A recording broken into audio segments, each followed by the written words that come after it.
Hmm. All right. Hello, everyone. If you're out there, I'm just checking all the other channels to make sure we're live. If you are tuning in, please let us know where you're tuning in. There it is. Okay, let's mute this. Aye. Okay. All right. So if you are tuning in, thanks for joining us. This is a ace your interview and perfect your pitch. Okay, we got 5 people chiming in. If you are tuning in, say hello. Tell me where you're chiming in from, because again, this is going to work better if this is interactive. Okay, if I can hear you, I can talk to you. I'm trying to have 2 windows going here.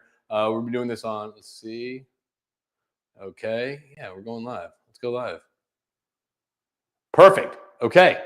All right. So yeah. So again, I'm going to try to keep this short. I'm going to try to keep this relevant. I'm not going to put a lot of fluff into this, just mainly because I want this to be so impactful for you, whether you're trying to look for a job or whether you found a job and actually going into the spring semester. I'm assuming there's a lot of students out here viewing this right now. So this can be really on how to stand out, how to differentiate yourself in a career fair or you're networking at an event. How do you actually kind of open up circles, network an event, and connect with people and tell people what you do and how you do things? That is through an elevator pitch. And then after that, after we kind of go over on how to build and successfully deliver your elevator pitch, we're going to get into how to prep for an interview and how to ace your interview real briefly. And again, if you're looking for more insight on soft skills, whether it's looking for jobs, surround yourself with the right people, mindset, career tips, anything like that. I just launched a new Lead with Soft Skills podcast. So again, check that out, and I'll be sure to link that in the comments and send it out to everyone that's watching. So again, thank you for joining us. If you are tuning in, please chime in, say hello. I love it when people talk and kind of make this a little more interactive. So all right, let's get this kicked off. So one of the things I guess a little bit of background about me. I've been in the oil and gas space since about 2005. Before that, I went to Texas A&M for an undergrad and I got my master's in France. I really started off in the industry just really kind of wanting a job. And I started off actually sorting mail in the mailroom. Throughout my career of 19 years in the oil and gas space, I've found that there was a major need to help people in their communication skills. We're very good at corresponding. We're very good at sending emails, very good at sending emails, text messages, and all that stuff. However, how difficult it is to connect with people, to communicate with people. And we got some people chiming in. I love it. Whitney, I'm so glad you're here. Hello, look forward to it. And then we got to reschedule, by the way, Whitney. And then Elizabeth, hi, hello. And then Solomon, hello, good to see you again. Great seeing everyone here. So again, if you have any questions, please chime in. This is for y'all, and I would love to kind of provide value and provide any kind of areas of guidance or stuck points, or maybe just kind of clarify. And if you actually have a elevator pitch that you like to work on or something like that, you can always sidebar me, and I'd love to review and kind of go over that. I think for the size of this class, I'd be absolutely ecstatic to work with you when it comes to your elevator pitch. So again, so I started kind of building this about 3 years ago. I kind of stepped out in the space, started my own entrepreneurial career. And in that time, I noticed that there's a huge gap in how people communicate.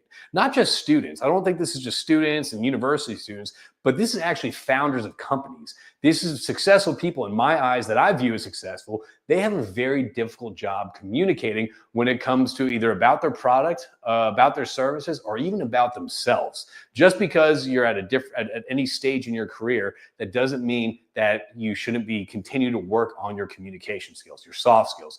I love soft skills. I think soft skills drive people's career growth. It drives people who they surround themselves with. And I think it is the key to everyone's success. And actually, during the seminar I give, there's 92% of career success is done through soft skills. So let's dive in on how to separate yourself from other people at a career fair. Okay. And that is how you deliver your elevator pitch. I'm going to give you the building blocks right here on what goes into an elevator pitch. And it's really 4 parts that go in an elevator pitch. And I'm going to explain why here in a little bit. But after we kind of go over on how to build your elevator pitch, and you have a pencil and paper at home, I highly suggest you grab it to jot notes down to kind of keep you in line with whatever we're talking about here. So elevator pitch. Okay. So there's 4 parts to this. And the reason why there's 4 parts to this is because I'm sure if everyone knows out there, career fairs are historically chaotic. There's thousands of people in the room.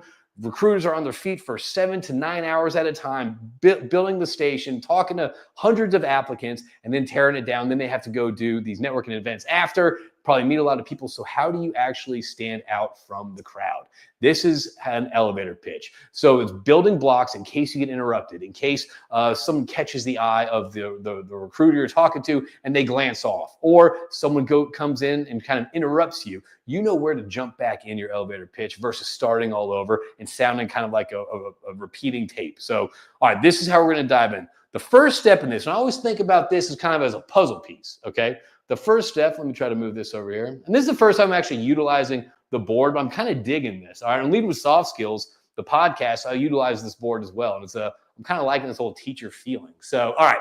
So first off, the elevator pitch, when you approach people, when you approach a recruiter, and the elevator pitches aren't just good for career fairs. They are good for whether you're riding the elevator up with your manager, or if you're meeting a stranger at a grocery store and say, hey, what do you do? Or whether you're dating someone. This is a great way. This is your reel to introduce yourself to someone out there. Just like on TikTok, just like on Instagram, you're going through, and this is your reel. So you really need to capture attention. And I see a lot of people actually make the a flaw in this whenever they just start kind of listing their resume, or whenever they start kind of listing their experience in LinkedIn. That's not what this is all about. All this is setting the hook, differentiate yourself, and providing value, what you can do for the company. So number one, step one of this piece is your intro, okay? So this is your intro. And remember, whenever you're delivering any of these different blocks, think about how you sound. How you portray yourself is how people will perceive you. So let's think about that. So if you go in there and you're very nervous, you're very hesitant, you're not really confident what you want to say because you haven't practiced your elevator pitch, you're going to come across as very timid. You're not going to come across as someone with authority. You're not going to come across as someone who's confident that they want that role. So the more you practice this, whether it's in the shower, whether it's driving to work, walking to class, or anything like that, the more you practice it, the better you're going to get at this, and the more you're going to improve. There's this style of elevator pitch, and there's another style too I'm going to talk about here shortly. But number one is the intro. So think about how you introduce yourself. When you go up, what do you want to provide?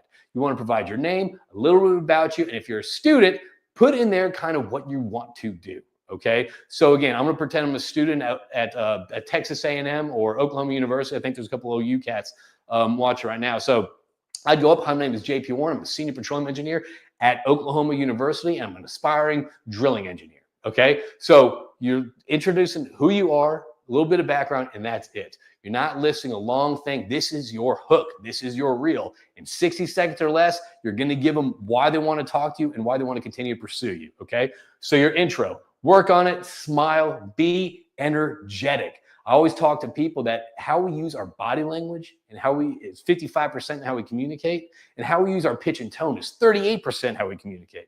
So the words that we use, we get so caught up in that, but that's only 7% of how we communicate. I often tell a lot of universities, whenever I'm going around, I can memorize a script of what I want to say. However, it doesn't matter the words that I use. If I'm not delivering that with passion, if I'm not engaged, the people are going to tune out. It's not going to be effective. So when you are delivering your intro, when you are delivering throughout these pieces, use your body language, smile, be engaging, be excited that you're there, because people like working with people that they like. People like buying from people that they like. So again, coming across as human, showcasing you're human and not keeping it monotone is very important. So remember, pitch and tone, okay? So remember, pitch and tone and your body language, all right? Throughout all of this. Body, I don't know why I wrote that. Body, there we go. You know what? I'm not comfortable, but this is getting uncomfortable. So remember your pitch and tone, body language throughout this. Okay, so number one, your intro. The second step is that after you deliver your intro, get into your personal, I call it your personal value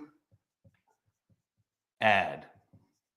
Okay? This highlights who you are, what you've done. This kind of showcases your experience. Now, let's say you're a student and you just finished an internship I'm going to use Diamondback, because Diamondback is such a great sponsor and supporter of all this stuff. So your intro, hi, my name is JP Warren. I'm a senior petroleum engineer at Oklahoma University, University of Oklahoma, OU, whatever it is. And then, or Texas A&M, I'm just going to Texas A&M. It's easier for me to regurgitate that. So Texas A&M University. I just finished up an internship with Diamondback Energy in Midland, Texas, where I was on part of the drilling team where we looked at drilling efficiencies. All right, so boom, that's it. You're kind of getting a little bit of experience, what you've done before. Talk about your internship and maybe what you what team you were on, what you contributed, maybe, and actually put some kind of like details around that, put some substance around that. Okay. So again, hi, my name is JP Warren. Your intro. I just finished up my internship at XYZ, where I was part of this team, and this was our main project. Okay. Now we're going to go over to the third part, which is your organizational value add. This is putting, and I try to make these little puzzle pieces because they go together. This fits you, what your experience is to their organization. Okay. So this is the organizational value add. All right. This is what you can do for their organization. Okay. So again, I'm gonna give a couple pointers after this. So how this is looking, how this is coming together. Introduction about yourself, what your personal value add is, what have projects were you part of, what teams were you part of, what big things in your past experience can you really kind of speak to. Not only that, now we're going to get to organizational value add. This is where you can add value to their organization. Based on my experience with Project X, we attributed to 15% efficiencies. Do you see anything do you see this project at your company that you're about to embark could utilize some of what I've learned here or what I've contributed here? So again, you're bringing your experience to that organization. And if you're trying to understand how you fit in the organization, that's fine.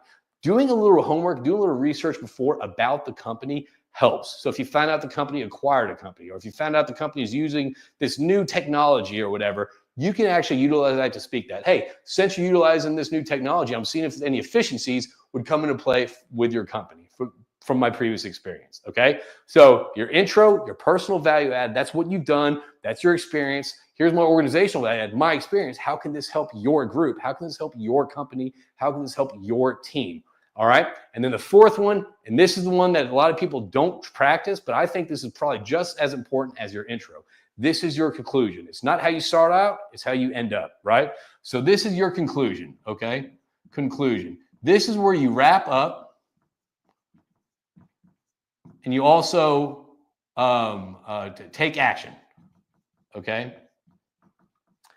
Have a wrap up. Practice how you conclude your elevator pitch. If you don't, you're going to be standing there, and I've seen this happen before. You're just going to be rambling. You're not going to be sure where to go. And next thing you know, all the momentum you built up here to stand out, next thing you know, you're trying to figure out how to wrap it up. You're trying to be concise on how to conclude everything. So again, your conclusion should be just as strong as your intro, okay? So again, coming across strong. Hi, my name is JP Warren. I'm a senior petroleum engineer at Texas A&M. I just finished up an internship at Diamondback Energy in Midland, where I was part of the drilling team, and we looked at how to increase efficiencies.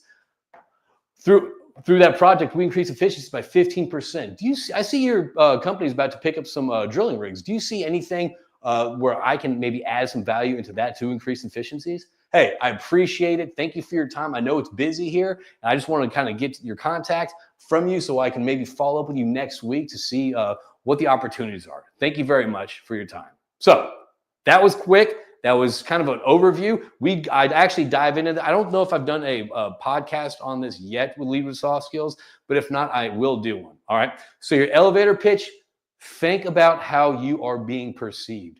Speak clearly, speak confidently, speak friendly. Change your pitch and tone. One trick, and this is kind of before we kind of get into how to prepare for the interview. One thing that I've learned and that I've experienced is also is this. How do you end your sentences?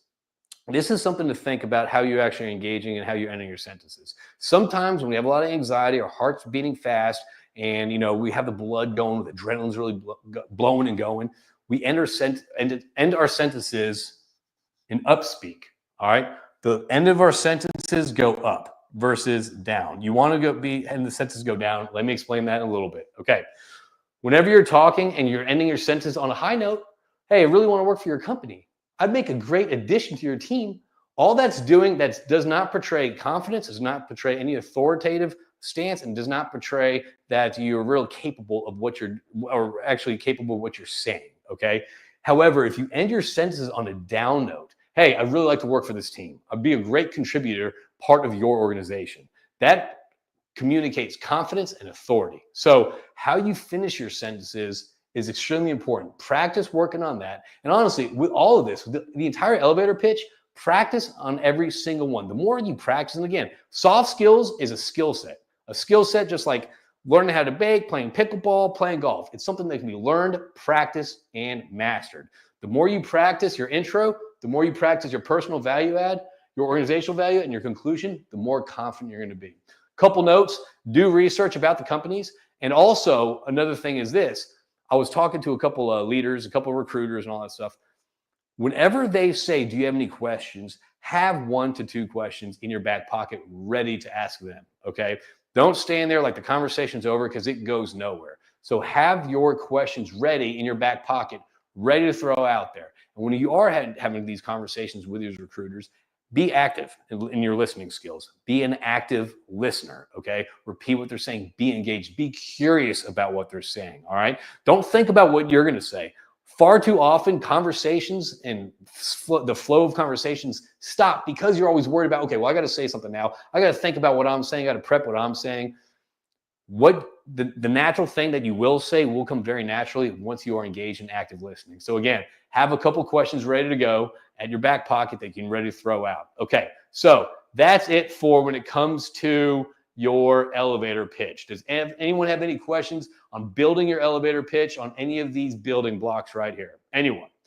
Bueller, that's a reference from Ferris Bueller Day Off. Might be a little bit before y'all's time, but it doesn't matter. I dig that thing. All right, so let's see. Any questions? Okay, all right. That is the elevator pitch. Now we're going to get into, okay, let's say you got the elevator pitch. You're handling that confidently. You're very confident about what you're talking about. Now let's kind of get into prepping for that interview. All right, that interview that means everything, right? No, it doesn't. It's just, think about it. You can't go into an interview full of nerves, full of pressure. You have to be able to have fun with it. Again, just like how you're going to be human here, okay, and communicate yourself as human, be excited, be engaged, be intrigued, and talk like a human being. That's exactly what we're going to go to when we talk about how we're going to go into the interview process. Okay, all right. Let's see. We have a question. Do you think I should list achievements that I did that are already included in my CV? I do think listing achievements is important. However, if they're already listed in your CV, another word for resume for the students out there, if they're already listed in your resume, chances are they're going to ask you about that anyway. So you don't want to go through and itemize and list your resume nonstop over and over, because that doesn't leave anywhere to really go. I do think maybe picking maybe 1 or 2 achievements that would tie into how you can, this is my eraser, so it's not a little puppet. So I think maybe listing your achievements and maybe having those achievements, how that can maybe tie into the organization that you're trying to help out or you're trying to join. So I do think maybe listing your achievements would be good. I don't think listing all the achievements would be beneficial, because that, again, you want to leave them a little meat on the bone so they can start talking to you about certain things, whether that's achievements, experience, or anything like that. And again, your elevator pitch is not your resume, all right? This is your reel. This is how you get them interested. They have your resume in front of you. Chances are they're probably going to do a little LinkedIn stalking you on it anyway. So again, this isn't your resume. This is high-level stuff. This is for you to introduce who you are, what you do, and how you can add value to their team, okay? Now let's get into the job interview stuff, all right? And again, I love questions, so thank you, Whitney, for that question. All right, so now job interviews, okay? I don't know why I have it over my hand like a sock puppet. Okay. So I just did 2 podcasts, Lead with Soft Skill podcasts, about number 1, dominating your interview. And the second thing is utilizing a method we're going to talk about real briefly here. But I'd say if you do want to check that out, go to the Lead with Soft Skills podcast, and the description is be the star of your interview. And I'll explain what that means. Okay. So we're going to talk about how to prep for an interview briefly, okay? How to get your mind right for an interview. Not only that, we're also going to talk about how to answer their behavior-based questions. Behavior-based questions are the questions of, like, tell me about a time where you did X, Y, Z. Can you tell me about a certain period in your career where you did X, Y, Z, or whatever that is. Behavior-based questions is how you behaved in a certain situation. And there's a way to answer these, and that's through storytelling. And we're going to explain a quick, easy way for you to actually tell your story successfully. Okay, so let's talk about prepping for an interview. So this is an interview, all right? So we're going to kind of go over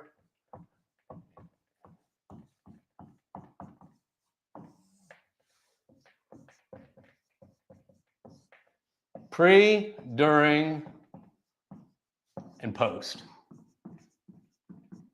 Before the interview, during the interview, and then after the interview. Star, yeah, star, yeah. Yes, star. We'll get into that. So, all right, you got the interview. Congratulations. That's awesome. Number one, a lot of people get so nervous about an interview, and that's very understandable. But again, think about this. It's a high pressure situation, just like public speaking, just like a networking event, just like a career fair. All these scenarios are very high pressure, very high anxiety driven, okay? But this is the ways that you can control your anxiety and actually use those feelings of excitement into motivation, into inspiration. Okay. I mean, there's this, it's kind of how you look at it, how you digest and how you frame things. Either you're going to walk into that room feeling extremely nervous, or you're going to walk in that room feeling very excited. It's how you frame things and what you actually, how you view things with your mind. All right. So, okay, we're going to get into this. So you got the interview. Congratulations. That's fast. That's awesome. Here's a couple things that can help you prepare for an interview. Well, first off, there's all these standard things that you can kind of review and then look up and research and all that stuff, whether it's the top 7 interview questions, something about the greatest strength, greatest weaknesses, then the wild card one, how would you move a mountain?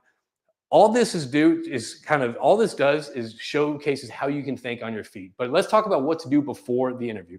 Number one, what you want to do is research the company, research not just the company, okay? You want to go in there with knowledge about not just the company, but also about the industry. So again, just like the career fair, is there something about the company that maybe made the headlines, or maybe that maybe affects either the consumer or maybe affect from the industry standpoint, regulation? Research what you can about the company, all right? About what the history of the company, the products and services that it does, and even if you don't understand it, because a lot of times, listen, you can learn the technical skills. That can be taught. It's the soft skills that should be studied and mastered before you actually even step into the room having an interview, okay? And that can be done through practice, okay? Research the company. The more you know about the company, the more ammo you're going to have in your toolkit to carry the conversation, okay? It's not going to be awkward because you're going to have a lot of things to say, all right? You're going to know a lot about the company, probably more than they might know, okay? So the first thing is research the company, and from here, this gives you your questions, okay? Remember we talked about during the what did we just do? The elevator pitch, right? Have a couple questions. Through this research, you can get your questions that you're going to ask the interview about, okay? So research, get 1 or 2 questions down, okay? This summer, I was coaching a group of interns, and the CEO came in and had about a 30-minute conversation with these students. And at the end, he goes, okay, any questions? Nobody asked a single question. And that was one thing that he said. He said, hey, listen, if someone comes in here, especially a leader of a company or an interview or whatever that is, and they say, do you have any questions? Have a question or two ready to kind of out of your back pocket to throw out there, okay? All right, so boom, research all this stuff, okay? The second thing that you need to be doing is practicing. That's practicing how you're answering questions. It's not specifically, again, what we talked about. Words are only 7% of how we communicate. Practice how you present yourself. And a good way to do this is by taking up your phone, okay? Pick your phone up, film yourself for 5 minutes, okay? It could be talk about anything. Talk about a favorite movie, talk about a situation at work, whatever it is, or at school, whatever. Film yourself for 5 minutes. How do you come across? Even if you're sitting at a table, actually, if you have an interview, probably sit at a table. How do you come across? How do you enter the room? Are your shoulders back? Are your elbows on the table? I'm hearing nightmare stories about people's elbows being on the table. Like, I mean, they might be the smartest person in the room. However, if you're not delivering your message in an effective manner, then it doesn't matter. You're not going to get a second shot. So again, film yourself. How are you talking? How's your cadence? How's the pitch and tone of your voice? Are your elbows on the table? Are you jittering? I know a lot of people, again, this is nerves. A lot of people jitter whenever they're in this events, whenever they're public speaking, they jitter. That's why you see them kind of hold pens in the middle, so it stops their nerves going. So practicing how you're sitting down, how you're answering questions, breathing when you're answering questions, and speaking a little bit slower, okay? If you're speaking slower, that removes filler words, that allows you to compile your questions a little bit more effectively and more concisely, okay? So practice the 5 or 7 most common questions. How would you answer that? And again, don't focus on your script. Focus on what you believe and how you're delivering that message. That's going to connect a lot more with your audience. Okay. All right. Another thing that I think is very important, a lot of people, when they step into job interviews, I need this job. I want this job no matter what. Times are tough. I want this job. I want this job. I want this job. So to the point where you're going to actually take any type of job or any type of role or any type of pay at whatever level. I say, Kat, find your value. Understand your value, whether you're a student, whether you're a professional, it doesn't matter. You have value to add to that organization, to that team. Find your value and be able to speak to your value. Because number one, it's going to boost your confidence, okay? You're going to go in there feeling a lot more confident, a lot more sure about yourself, especially when you know your own value, okay? When you know your own value, pep talk yourself. Give yourself some credit. Boost yourself up. Be your own cheerleader, okay? You're going to go in there with a different energy, a different vibe, and a different way to kind of approach and have these conversations, these high-stress conversations. So know your value, okay? Because you are valuable out there. Okay. Now, another thing is, let's say it's the day of. How you looking? All right. Your dress and how you're looking. Again, it's different for men, different for women. But I always say, good rule of thumb: be more conservative in what you're wearing. Dress a step up than they would be dressed. So if it's a casual office environment, I would still go in a blazer, a solid undershirt, a solid button down, and slacks. So again, dress a little bit more professional than whatever the company culture is there. Okay, be sharp, clean. I try not to have a lot of jewelry on. I like wearing bracelets, that my daughter gives me and all this stuff. But in these environments with different people, I tried to kind of tone down the style to be more, I guess, conservative in the look, because you want to dress the part that you want. So again, just check your dress. Stay away from anything loud, obnoxious, obviously. But again, I think this is just like, there's a lot of articles on what to wear to a job interview. But be mindful of your dress. And I always say this: you don't have to have the nicest things. All right. For me, and actually for a lot of people, it's how it fits you versus the name brand. So don't think you have to go out and blow cash on a new outfit or anything like that. Just get something that fits, that feels good. Okay. All right. You got the interview. You're about to do it online. You're about to do whatever and all that stuff. Take a moment for yourself here, okay? You got a lot on your mind. You have all these answers coming up. Then you're thinking about, well, if I don't do this right this way, if I don't answer these questions this way, there goes my future. That's not true. Life always works out, and it always works out the way it should, okay? So when you get to your job interview, when you get there, give yourself 5 to 10 minutes. Literally get off your phone and work on your breath work, okay? You work on your breath work, it reduces your stress, helps clarify things. It slows down your mind, slows down your heart, so it's not beating so fast. So you're not walking in that room jittery, hoping you nail this. Take 5 to 10 minutes out. Put your phone down, because you don't want that dopamine scroll and stuff that you're not calming your brain. Take 5 to 10 minutes down, close your eyes, breathe, and envision a positive, productive conversation in that room, okay? Have the vision, manifest it, whatever you want to call it. Manifest a great conversation. Have that feeling of, wow, that was a great interview. Don't think about the details. Oh, well, I'm going to answer this question like this. I better answer this. I got to remind myself to answer this way, that way. That is a waste of time, because the question's not going to go, the conversation's not going to go as how you think about it. Manifest, visualize a successful interview, how that feels after, the feeling of a great interview. Hold on to that. Take a couple more breaths, do a couple more breath work. It's the box breathing. You inhale for 4 seconds, hold for 4 seconds, release for 4 seconds, hold for 4 seconds, inhale for 4 seconds. Do that a number of times, and that will slow you down.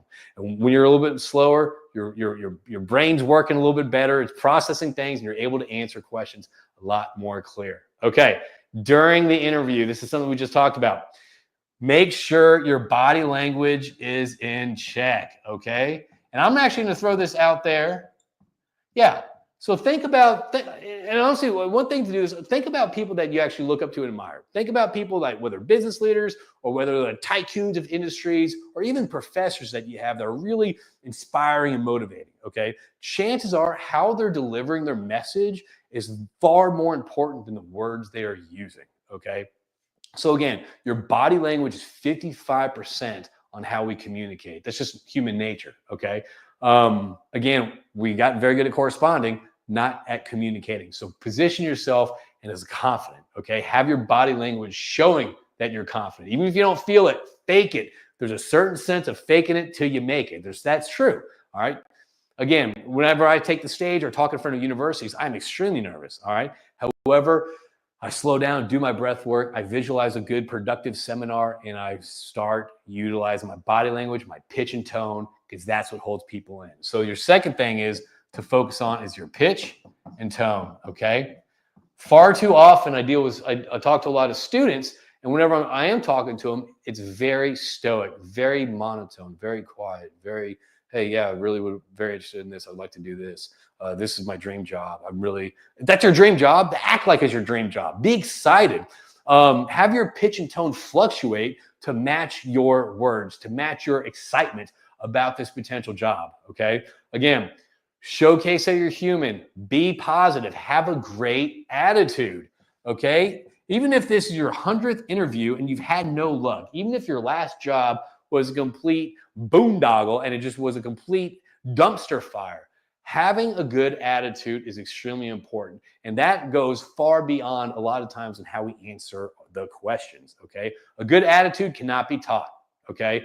Walk in that. Walk in with a positive attitude that you can get stuff done, all right? And even if they're trying to bait you to say something negative about your previous job, careful on that, okay? Don't talk negative bad. That's not a good attitude. Have that good attitude, okay? Now we're going to talk about that method on how to storytell your answers whenever they ask you a behavior-based question, okay? And we just did a Lead with Soft Skills. I just talked about this Lead with Soft Skills podcast on this. You can find Lead with Soft Skills, whether it's on YouTube or Spotify, and it's called Be the Star of Your interview. Okay, and so what this is just a kind of a simple way to actually start learning how to tell stories about kind of your experience in all this. Okay, so whenever you are asked behavior-based questions, hey, tell me about a time where you did this. Explain to me when this happened or whatever. People connect with stories more than they connect with data, all right? More than facts or anything like that. So this is your chance to tell your story, all right? And this is a quick way to do this, all right? So STAR stands for S, the situation. Excuse me. I need to take a little sip of water poo. Got to stay hydrated. Okay, situation. This is where you tell the situation, a little background. During my previous job, I was on a team of about 8 of us. We were working on XYZ, okay? So you give a little background, a little situation. This is a situation that we were dealing with, all right? Now comes the task, all right? Task, challenge, whatever you want to call it. I like using challenge, but I guess you can use challenge. It would be SCAR versus STAR. So yeah, task, challenge. How about that? All right. During the podcast, I'm not really a Hobbit guy, Lord of the Rings guy at all, but I started describing Lord of the Rings using the STAR method. I don't know why, but anyway, I'm going to try to do that here too. So again, the situation, the hobbits are living very happy. Everything's great. You know, we're all living in a hobbit land, all that stuff. However, the challenge was we had to return this ring to Mordor land, Mordorville, whatever that is. All right. So that's the task. Okay. Now here comes the action. Okay. What action was taken to solve that challenge? Well, they walked through a bunch of the Middle Earths and all the different worlds and all that stuff. So the action was that they walked through it. They had all these challenges. They overcame these challenges. And the result was they dumped the ring. They saved all the hobbits and dwarfs, whatever, and all that stuff. So anyway, so when you are asked with something, we are asked with a behavior-based question about something in your past that you've done, what's your greatest strengths, weaknesses, and how to answer that, use the STAR or SCAR method, okay? What's the situation? This is the broad picture of the situation. Here's the challenge that we're faced with. Here's the challenge that was put onto us by our management that we had to solve. This is the action that we took. We tried this, we tried this, we tried this. And you know what? We found out that the result was, and honestly, if you can tie some sort of data to this, so if you can tie some sort of numbers, something to the result, that will be more impactful as well. So this is a great way to tell your story, but also have that impactful punch of the data, of the 15%, of the 20%, or whatever areas of improvement that you did as that company or at that group project. Again, if you're a university student, it doesn't matter. If I'm using job analogies and stuff like that, just think about projects that you've worked on, or think about past internships. Just think about that. There's ways to relate and tell a story using the STAR method without having, quote, real world experience, because you do have real world experience. You're in university. There's nothing more real world about that. So again, tell your story. Practice this. Practice the STAR method, okay? The more you practice this, just like your elevator pitch, just like you're answering the questions, the better you're going to get at it. So again, challenge yourself by literally just start thinking of different ways you can tell stories utilizing this STAR method, okay? All right, now, got done with the interview, did great, confident, all that stuff. What do you do after, okay? Sometimes during the interview, it's kind of a dead air. But however, the first thing that you should do after the interview is thank them, all right? Send a thank you note, send a thank you email, send a thank you card. I really don't care. I think it's kind of cool doing a card, but that's kind of old school, but it might not reach them in time. So again, send a thank you note. Really thank them for their time. And don't make it very broad or anything like that. Be kind of specific. Hey, thank you for your time. I really enjoyed the process, and I really thought about that question you asked that has to do with X, Y, and Z. All right? So again, have some way for them to identify and stick with you, okay? All right? Another thing you can do is follow up. I love following up with people. This is the biggest hanging lowest fruit out there. Follow up with people. What does that look like? I often tell a lot of students that following up with people is literally kind of like sending memes to your friends. So let's say you're talking to someone about a certain technology or an AI software solution or whatever like that. If you find something that is kind of on the subject you were talking about during the interview, send that article, send that podcast, send that whatever to them. Hey, Deborah, I really appreciate our time talking about the AI implications and what that really is going to do to the workforce. I just checked out this podcast by whatever. I just checked out this podcast that actually talked about what we're talking about. Fascinating stuff. Hope all is well. Looking forward to hearing back from you. Okay. So follow up with the recruiter. Okay. And another thing to do is reflect. How'd that go for you? I mean, every interview is a practice. That's how you got to view it. Every interview is really kind of just a way for you to practice on how to kind of communicate yourself and sell yourself. We're all in sales, all right? And selling is done by people you like, and is done through storytelling. So the better you're at STAR, the better you're at this. So reflect. Where are some places that you feel very strongly of, you're very proud of? And I think those are important to look at too, and actually celebrate those successes, but also, what are some areas that you could improve on? Where did you feel uncertain? Did they kind of have a question that was kind of out of left field? What can you do to kind of improve on your next interview, okay? And the third thing is